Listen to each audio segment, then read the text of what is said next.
Olagnier, entreprise de père en fils créée en 1969. C'est toujours cet état d'esprit qui anime depuis 50 ans cette entreprise familiale, car aujourd'hui, la 3e génération est en place. Actuellement, la société compte une vingtaine de salariés avec une forte présence sur le marché de l'électricité et la climatisation.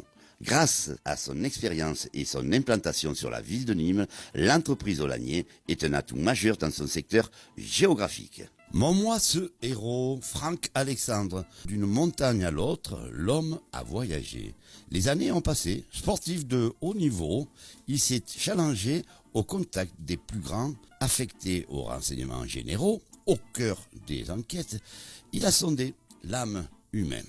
Le chef d'entreprise, devenu aujourd'hui coach formateur, président de société, Franck Alexandre, vous transmet ses secrets pour délivrer votre puissance intérieure. Retrouvez ce roman chez Nombre 7 éditions, puis chez Amazon et à la Fnac.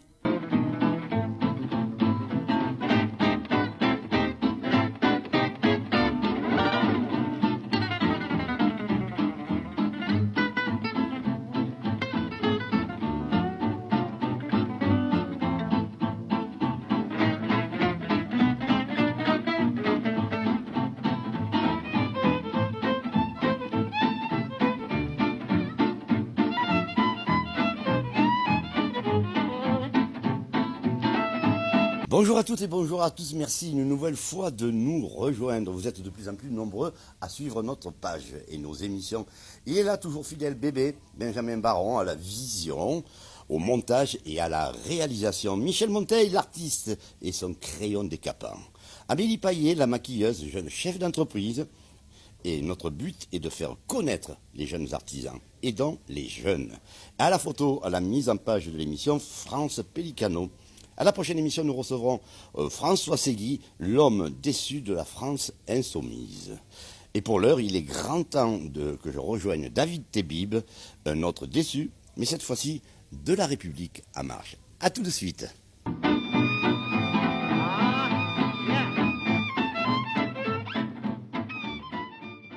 Baisser les bras dans une compétition sous prétexte que l'on peut terminer premier est incompatible avec l'esprit du sport. Éric Tabarly. Bravo. Alors comme tu aimes le cinéma, David, quelques mots de Jean Gabin. Je sais qu'on ne sait jamais. Et c'est tellement vrai. Et c'est tellement vrai. Jusqu'au dernier jour. On ne sait jamais, je crois que c'est ce qui fait le charme de la vie. Je crois que c'est ce qui aussi est indispensable. L'humilité, savoir accepter d'apprendre et continuer d'apprendre jusqu'au dernier jour, à la dernière minute, dernier moment. Fabuleux. Alors bonjour David. Bonjour, très heureux d'être là. Ben, nous aussi ça nous fait plaisir, Ouais. et accompagné de toute l'équipe de Tête à Tête. Alors, ma première question. Nous découvrons qu'il se passe dans le sport des pratiques pas tellement convenables, que ce soit dans le patinage artistique et sûrement dans d'autres sports. Alors, quel est ton point de vue sur le silence des politiques et sur le silence des instances nationales ? Très triste et touché et surtout au-delà d'être scandalisé, parce qu'être dans la posture, moi en ce qui me concerne, c'est pas quelque chose qui m'habite naturellement de rester dans une situation statique. Donc qu'est-ce que j'ai fait par rapport à une situation comme celle-ci, parce que on avait commencé, nous, depuis très très longtemps, que ce soit à l'USAM Nimgar, d'être extrêmement vigilant dans l'encadrement des enfants, au-delà d'être des entraîneurs, sont des éducateurs. Et Jérôme Chauvet, qui est le manager général du club, est extrêmement sensible, et nous avons des réunions chaque lundi pour être performants, pour être humains, pour être vigilants dans la protection de nos enfants. Et j'ai appelé le président de la Ligue nationale de handball, que j'ai vu d'ailleurs après mon coup de fil, et il était de passage à Nîmes. Nous avons évoqué ces sujets parce que je pense que tous les sports peuvent être touchés. Je pense que tous les secteurs peuvent être touchés, et d'en parler et d'anticiper, c'est déjà en soi commencer à être éveillé, et non pas rester la tête dans le sol comme telle une autruche, et de croire que ça n'existe pas, et de croire que c'est quelque chose face auquel on doit être impuissant et surtout silencieux. Ce sont des pratiques qui existent depuis 20, 30 ou 40 ans. Bon, c'est actuel. Également, nous en avons en ce moment des problèmes comme ça dans le sport. toi tu es vigilant, mais c'est vrai que dans d'autres sports ce n'est pas toujours le cas. Oui, oui, il faut se battre contre tout ce qui peut paraître normal, tout ce qui peut être des pseudo-coutumes, tout ce qui... voilà, tout ça c'est scandaleux, c'est interdit, et il faut être extrêmement vigilant et extrêmement moteur lorsqu'il y a ce type d'événement. Tu as été vexé sûrement et blessé suite au choix d'un autre que toi pour le soutien de La République En Marche. Pourtant, tu avais été séduit par La République En Marche. Alors, ni blessé ni vexé. Pourquoi ?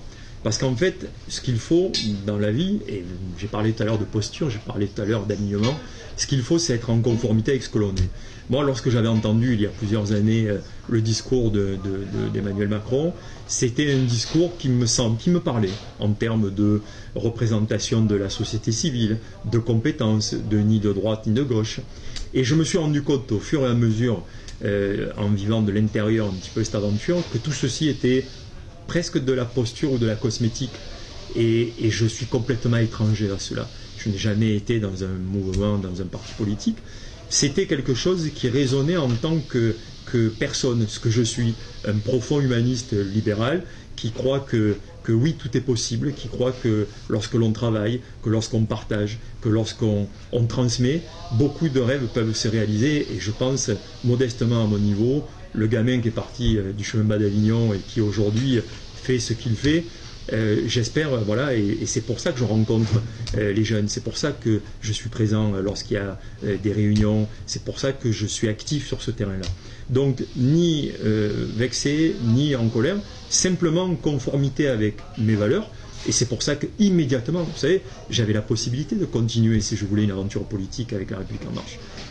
Dire du jour au lendemain, stop, ce n'est pas moi, je me suis trompé, je me suis égaré, c'est faire preuve de courage et de passer à autre chose. Et je vais vous faire une confidence, je suis tellement libéré, tellement heureux d'être ce que je suis aujourd'hui et d'être en conformité avec mes valeurs une fois de plus, que génial, l'aventure Donc est formidable. tu es un homme libre, et le costume de La République En Marche aurait été beaucoup trop serré peut-être. En tout cas, il était, de la manière dont il est aujourd'hui porté, de la manière dont aujourd'hui il est la symbolique, c'est juste pas possible que cela me convienne, et dans tous les cas, et c'est pour cela que j'ai refusé de pouvoir continuer une aventure traditionnelle, politique. C'est tellement éloigné de ce que je suis et de l'homme que je suis que c'était impossible de rester dans cet état. Nous, de l'extérieur, moi je l'ai compris comme ça, comme tu es un battant, ouais. Tu es un battant, tu t'es dit, messieurs, vous allez voir ce que vous allez voir, je vais partir sans vous. J'ai mes valeurs. Exactement, je vais partir sans vous, mais pas partir par rapport à quoi que ce soit, ou par rapport à une revanche, ou à qui que ce soit. Je crois qu'il faut partir. Aujourd'hui, je suis convaincu que le 15 mars, les Nîmois enverront un signal très fort. Aujourd'hui, on entend ça et là des sondages, on entend ça et là des échanges, des débats. La réalité, elle est laquelle ? La réalité, elle est que le 15 mars, seul, c'est un acte fort de voter. C'est quelque chose de très fort. On est en train d'imaginer et de conditionner les 6 prochaines années d'un territoire. Et je parle de Nîmes et de son territoire. Je suis sûr que les Nîmois sont en capacité de créer vraiment une surprise par rapport au débat, par rapport à ce qu'ils auront compris. On est encore à un mois de la campagne et les choses évoluent. Tu les sens bien évoluer, toi ? Je les sens évoluer très positivement à notre égard, parce que, une fois de plus, une liste Nîmes Ensemble, qui est composée de femmes et d'hommes de la société civile, libres, qui sont tous indépendants, et surtout spécialistes dans leur domaine, qui apportent une vraie compétence au service des Nîmoises et des Nîmois. Donc, comment, à un moment donné, on peut imaginer que ça ne parle pas aux Nîmois. Bien. Alors, je pose la même question à chaque candidat. Alors, quelle sera la première mesure au matin du 23 mars si tu étais élu ? Je suis un pragmatique et un chef d'entreprise. La première des choses qu'il faut faire, c'est rencontrer le personnel. C'est leur expliquer ce que nous sommes, ce que nous voulons faire. Et je rappelle à ce sujet, pour donner une réponse très concrète, la transition écologique sera transversale à toutes les délégations, donc à tous les services. Donc nous expliquerons en quoi leur rôle sera moteur pour les Nîmoises et les Nîmois concernant la transition écologique. Je crois que de les écouter, de se présenter, de faire ce que l'on appelle une découverte dans l'entreprise, c'est indispensable. Alors, on ne peut pas dire. On ne peut pas gérer une mairie comme on gère. Alors, je n'ai pas dit qu'on devait la gérer comme une entreprise, puisqu'il n'y a pas de bénéfice à réaliser personnel. On est là aujourd'hui pour servir une seule action, servir les Nîmois. Par contre, utiliser des méthodes qui sont de nouvelles méthodes, qui sont des méthodes qui sont sensées, qui sont pour le bien collectif, qui sont pour faire en sorte qu'il y ait des résultats, ça c'est la moindre des choses. L'écoute active du personnel de la mairie, c'est quelque chose qui est indispensable lorsque l'on arrive. Leur expliquer quel est notre cap que l'on va mener ensemble, c'est indispensable. Donc c'est la première chose que nous ferons. D'accord. Alors, elle est sûrement pas semblable, pardonnez-moi, l'honnêteté politique à celle que tu connais, que ce soit dans le sport ou dans tes activités commerciales. Je pense que... ma question.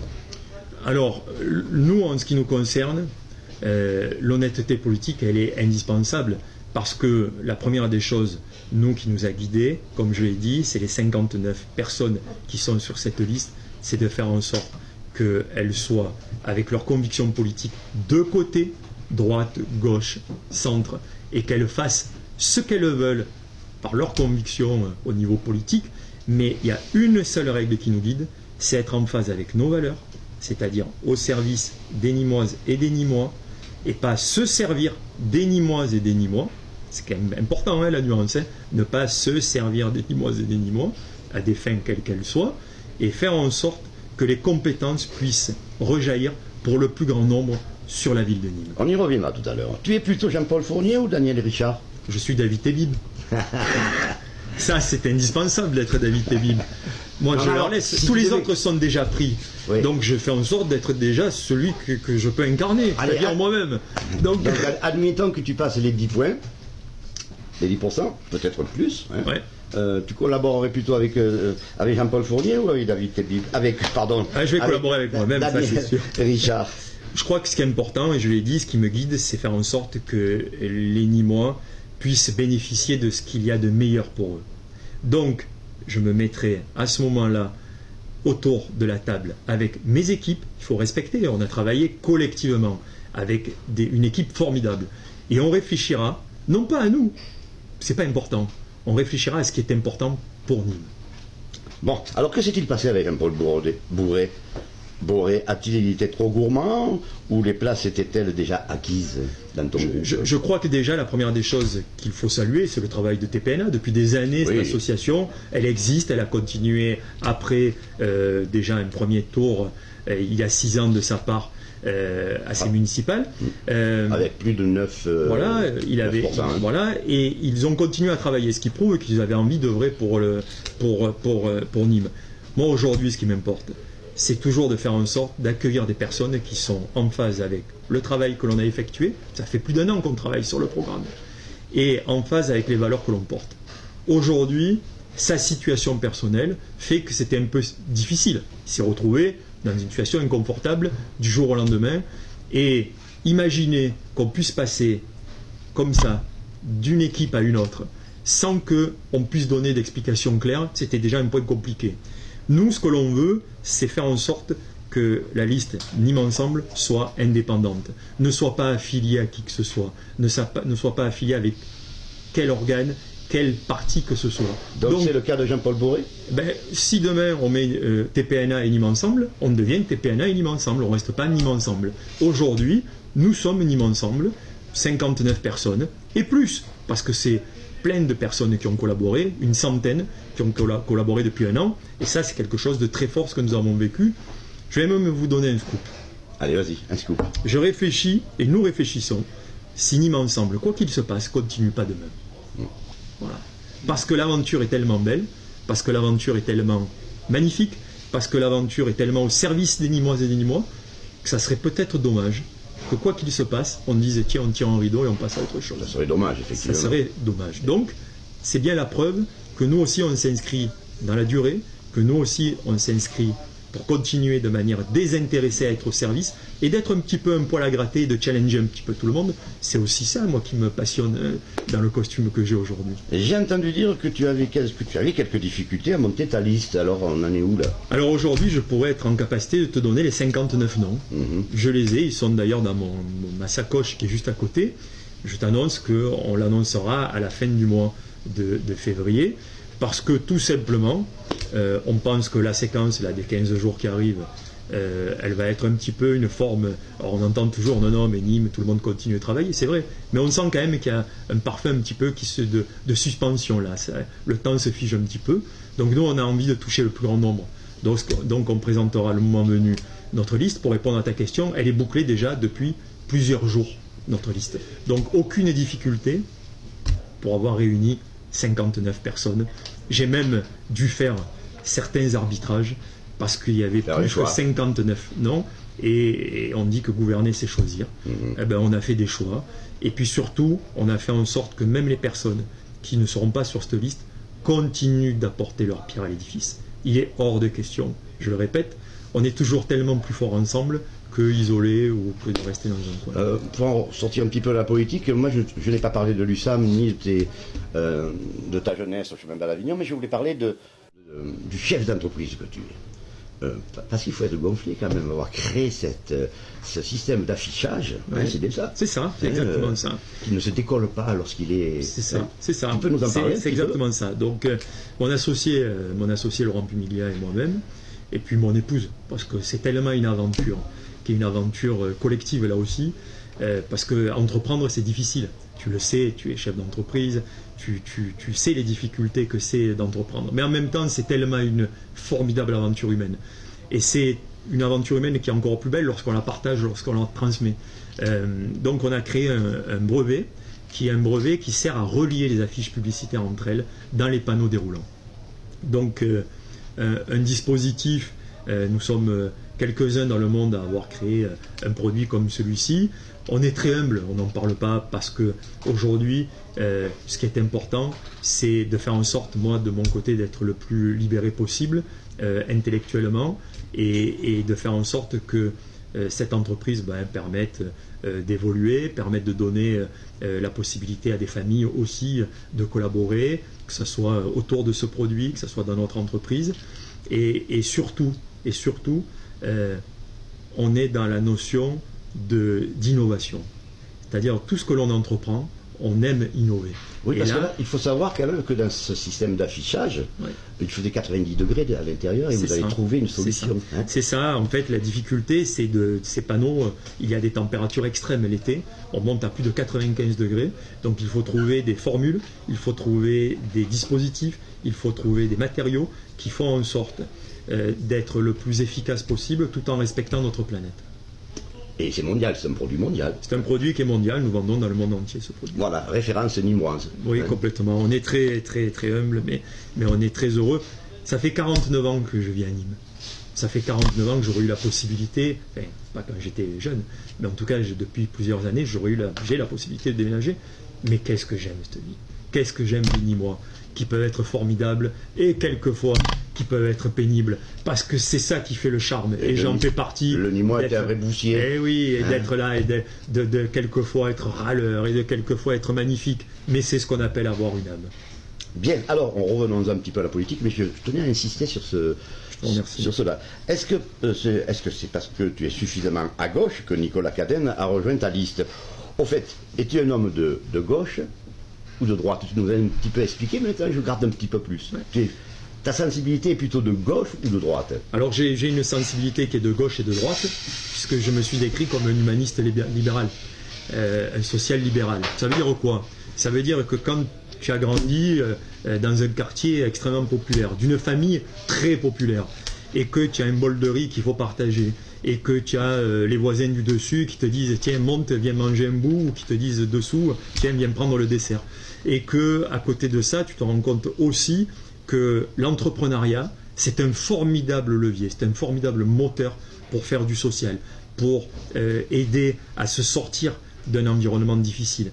Donc je suis à la fois l'un et l'autre, je suis tout ça à la fois, et quand je te disais que j'étais vraiment libéré de toute étiquette et encore plus de la REM, c'est parce que l'homme que je suis a ces sensibilités-là, mais avec un seul objectif, faire en sorte d'être éthique et moral lorsque l'on entreprend quelque chose. Pourtant, sachant que la République En Marche a dans ses rangs bon nombre de personnes de gauche, Donc je te posais la question, était-ce vraiment ta sensibilité? Parce que des personnes qui étaient socialistes sont devenues LRM, ont suivi à un moment donné l'ensemble, et puis ont démissionné carrément, t'ont suivi.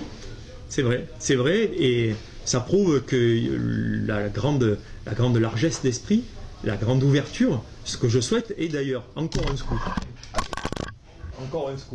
Je suis désolé, je tape sur le table et le micro et je tape un peu sur le matériel. Mais encore un scoop, dans la liste, il y aura aussi des personnes, plutôt de droite, républicains, qui seront... Des noms s'il te plaît. Il n'y aura pas de noms, je ne donnerai pas de noms parce que les noms viendront... Déjà un quartier oui, tout à fait, et qui sont pas du tout dans une, comme je l'ai dit, dans une posture de dire tiens, je reste dans une famille telle qu'elle soit. Nîmes Ensemble, c'est l'ouverture. J'ai dit que Nîmes, le Nîmes moderne, devait être oxygéné. Il doit ouvrir grand ses bras. Il doit faire en sorte d'accueillir les talents. Il doit faire en sorte de pouvoir rayonner au niveau national. C'est indispensable. Notre jeunesse, j'entends souvent notre jeunesse, on dit ah non mais il faut lui proposer un boulot, il faut lui proposer des activités. Mais en fait, c'est pas si simple que ça. Notre jeunesse, s'il suffisait de dire tiens, on a un boulot, tu vas rester, mais il faut lui donner envie. Lui donner envie spirituellement de rester, d'être amoureux de sa ville.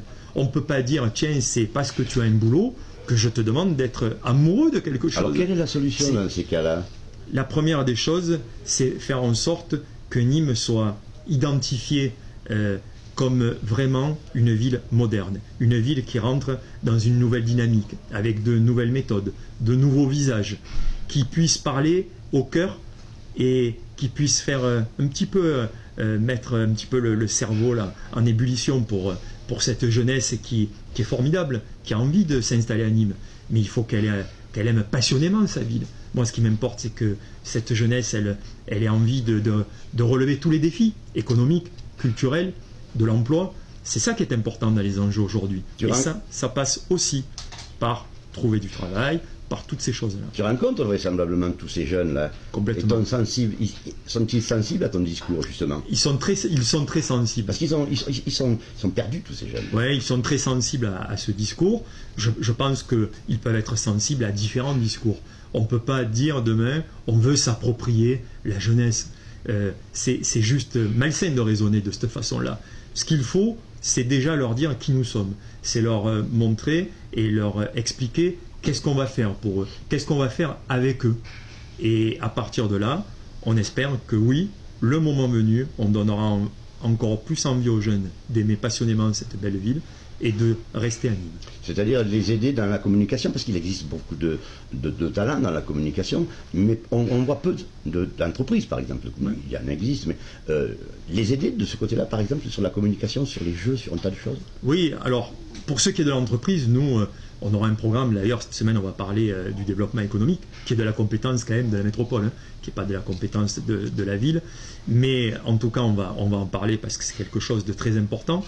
Mais je crois que notre volonté, lorsqu'on parle de la jeunesse, nous, on a beaucoup, dans les 59 ans, on a beaucoup de jeunes. Pourquoi on a beaucoup de jeunes? Parce que pour nous, c'est véritablement une croyance. Une croyance que d'associer la jeunesse, c'est quelque chose de très fort en termes de résultats. On ne peut pas parler à la jeunesse si déjà on n'a pas de personnalité forte sur sa liste qui sont capables d'incarner cette jeunesse. Donc nous, vous verrez, dans les 59 noms, nous avons beaucoup de jeunes. Nous avons certainement la liste la plus jeune de tous les prétendants à ces municipales. Et dans peu de temps, vous découvrirez cela. Très bien. Alors, le cœur de ville est en souffrance aujourd'hui, en particulier d'un point de vue économique dont nous parlions. Quelles sont donc les positions pour développer un centre-ville? Alors, tout est global. Chez nous, on réfléchit avec une vision à 360. On ne peut pas aujourd'hui dire qu'on va faire une mesure qui est une mesure spécifique et unique au centre-ville. Il faut qu'il y ait plusieurs mesures. Donc nous allons parler concrètement de mesures. Des mesures qui consistent à ramener du flux à l'intérieur du centre-ville. On doit avoir des habitants en centre-ville. On sait qu'aujourd'hui, la ville de demain doit avoir un centre-ville beaucoup plus dense qu'elle n'est aujourd'hui. C'est donner la possibilité aux Nîmoises et aux Nîmois et à des personnes de l'extérieur qui arrivent à Nîmes, c'est leur donner la possibilité de se loger en centre-ville. Parce qu'on sait qu'aujourd'hui, si on veut remplir les magasins, il faut du flux. Et rien de mieux lorsqu'on a des habitants qui se réapproprient leur ville. Ce flux qui existe en grande surface. Voilà. À l'extérieur. Mais nous, il est hors de question de développer l'extérieur aujourd'hui. Par contre, la question. Il est totalement, et nous serons en capacité avec des process de dynamisation de territoire, nous aurons la possibilité de préempter toute demande de développement à l'extérieur.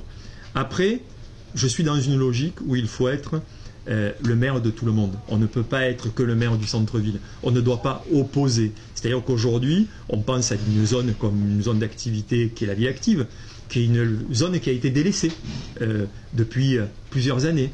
Je pense qu'il y a des choses à faire aussi à la zone active, à la ville active. Mais pour nous, ce qui est indispensable, c'est de faire en sorte que le centre-ville soit l'identité de la ville de Nîmes. C'est le poumon, ça doit partir et rayonner. Donc nous avons dit des mesures fortes. La culture en cœur de ville, qui doit rayonner.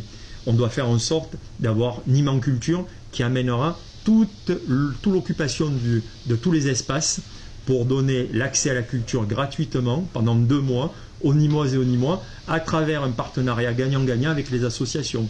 Nous avons dit que nous allons prendre possession. On ne peut pas être seulement mécontent des prix et du manque de passage à la coupole. On doit être proactif. Proactif, ça veut dire s'investir à l'intérieur de la coupole. Et s'investir à l'intérieur de la coupole, c'est créer l'office du commerce à l'intérieur de la coupole qui donnera les informations aux Nîmoises et aux Nîmois, des activités, qui pourra lancer aussi s'il y a des problèmes de sécurité. Nous ferons en sorte de prendre des mètres carrés en plus à l'intérieur de la coupole, mis à disposition auprès des associations. On pense qu'elle doit devenir un lieu de mixité. Il doit y avoir aussi de l'associatif à l'intérieur de cette coupole. Imaginez demain des parents qui laissent leur enfant ou une mère ou un père qui laisse un enfant pour aller faire une association de danse, de théâtre, de ce que l'on souhaite à l'intérieur de la coupole. C'est l'association qui va amener une énergie qui sera suffisamment forte pour recréer du flux. J'ai entendu aussi, nous allons taxer les locaux qui sont vides. Soit. Ce qui nous anime, nous, en premier lieu, c'est surtout de faire en sorte que l'on donne envie que ces locaux puissent être demain loués. C'est ça. Et ça passera par quoi? Ça passera pour que du 1er janvier au 31 décembre, tout soit connecté dans cette ville et donner envie à des investisseurs, à des développeurs, à des commerçants de venir investir sur le centre-ville. Oui, parce que ce sont quand même les bailleurs qui eux, exagèrent sur le coût d'un loyer, par exemple. Quelle est la solution là? Là, c'est clair que de taxer, ou en tout cas d'être incitatif à faire en sorte que les prix baissent, c'est indispensable. Mais pas que. Parce que si vous les baissez, mais que vous n'avez toujours pas de flux, si vous n'avez toujours pas de passage, vous pouvez les donner, même les locaux, les gens ne viendront pas. Ils continueront à vous dire « Ah non, mais moi je vais à l'extérieur ». Nous, l'idée, c'est de faire en sorte qu'il y ait un rayonnement global. Et à travers des dispositifs très clairs. Pareil, nous avons dit que nous allons repenser à un plan de déplacement global. Aujourd'hui, il ne suffit pas de dire on va tourner autour des boulevards. Si on tourne autour des boulevards, est-ce qu'on est satisfait de cela? Bien sûr que non. Aujourd'hui, les mobilités, elles vont être plurielles. On sait qu'il va y avoir les véhicules électriques. On veut favoriser la possibilité de garaison et de rentrer dans la ville avec des véhicules électriques. On veut favoriser les mobilités plurielles sur des espaces de vie, des espaces de rouler, des espaces de marché, des espaces pour faire en sorte qu'il y ait plusieurs cohabitations possibles de mobilité. Donc nous allons réfléchir ensemble avec tous les acteurs à un plan de déplacement global dans la ville de Nîmes qui consiste bien au-delà, et je suis le premier à être, on l'a dit, d'accord qu'il faut faire en sorte de pouvoir tourner et ne pas aller au bout pour rentrer dans la ville. Donc ça, tous les Nîmois qui le vivent sont conscients. Donc et même d'ailleurs, je suis d'accord surtout avec le bon sens. Je ne suis pas d'accord avec des personnes, je suis d'accord avec ce qui est logique. J'ai toujours dit qu'une bonne idée, elle ne devait pas appartenir à l'un ou à l'autre, elle devait appartenir aux Nîmoises et aux Nîmois, ainsi qu'aux personnes qui viennent dans Nîmes. Parce qu'on parle des Nîmois et Nîmois, on ne va pas se fermer. Moi, j'ai des témoignages de personnes, de chefs d'entreprise qui viennent me rendre visite, et ils me disent, mais on ne comprend pas très bien. On a voulu aller sur un côté d'un boulevard, on a dû faire tout le tour, on s'est perdu, et c'était compliqué. C'est comme la rénovation. On doit faire en sorte que tout soit cohérent. On a un très beau centre-ville, on doit faire en sorte que l'accession au centre-ville soit lui aussi performant et magnifique. On ne peut pas se contenter de dire la mariée elle est très belle, mais quand on regarde derrière, la famille elle n'est pas gentille. Donc, si ça va très vite, nous n'avons plus que 4 minutes. Alors la traditionnelle question sur l'écologie et la sécurité, quelles sont tes propositions? Alors la sécurité, déjà je tiens à remercier, quand on parlait tout à l'heure de difficultés de liste, c'est assez amusant de remarquer que l'ancien patron de la PJ, qui est Jean-Louis Maurier, et notre monsieur sécurité s'est engagé depuis plusieurs mois avec nous sur l'élaboration d'un programme. Je crois qu'aujourd'hui, c'est faire en sorte, encore une fois, que tout soit cohérent. Donc mettre une personnalité comme lui à la tête de la sécurité à Nîmes, c'est le gage d'une compétence, de vraiment quelqu'un qui sait ce qu'est la sécurité. Donc nous avons dit que nous voulons favoriser et optimiser le travail des policiers municipaux qui font du travail de qualité, parce qu'ils sont là. Alors on entend oui, mais on ne les voit pas assez. Mais ils aimeraient être aussi plus visibles. Il n'y a aucun problème avec ça. Tout le monde peut imaginer travailler dans ce sens-là, et je suis sûr que même aujourd'hui, la municipalité actuelle travaille dans des directions comme nous sommes en train d'évoquer. Nous, ce que nous imaginons, c'est avec la mutualisation de la métropole et de la ville, puisque je rappelle que nous sommes pour une seule personne à la mairie et à la métropole. C'est la question que je voulais te poser. Eh bien voilà, excusez-moi. Non, mais au contraire, vas-y, continue. Oui, faut-il être maire et président de la ville. Voilà, donc oui, il faut être une seule personne. C'est de faire en sorte de les alléger dans les tâches administratives, pour qu'ils soient le plus possible sur le terrain. Ça, c'est indispensable d'être cohérent. Aujourd'hui, je pense que le temps administratif, pour eux, ça doit être entre 30 et 40% de tâches administratives. Imaginez si on met des ressources qui sont au service de ces tâches-là, ça veut dire 30 à 40% de temps supplémentaire sur le terrain. Mais je suis sûr qu'ils préfèrent, eux, être sur le terrain que d'être dans l'obligation de faire les tâches administratives, qui, même si elles sont obligatoires, peuvent certainement être accompagnées par d'autres ressources. Bien. Ça, c'est un point. Ensuite, nous avons dit un deuxième, c'est faire en sorte que sur chaque zone d'habitation, il y ait un référent de la police municipale. C'est indispensable pour nous, un lien direct. Nous avons dit aussi que nous allions créer une brigade de proximité contre les incivilités. C'est faire en sorte déjà, et c'est très symbolique de notre méthode de travail, c'est de dire en concertation avec les Nîmoises et les Nîmois, qu'est-ce que c'est les incivilités, quelles sont les incivilités. Donc on lancera là-dessus un grand questionnaire, une grande plateforme pour savoir quelles sont les incivilités qui sortent dans le top des Nîmois.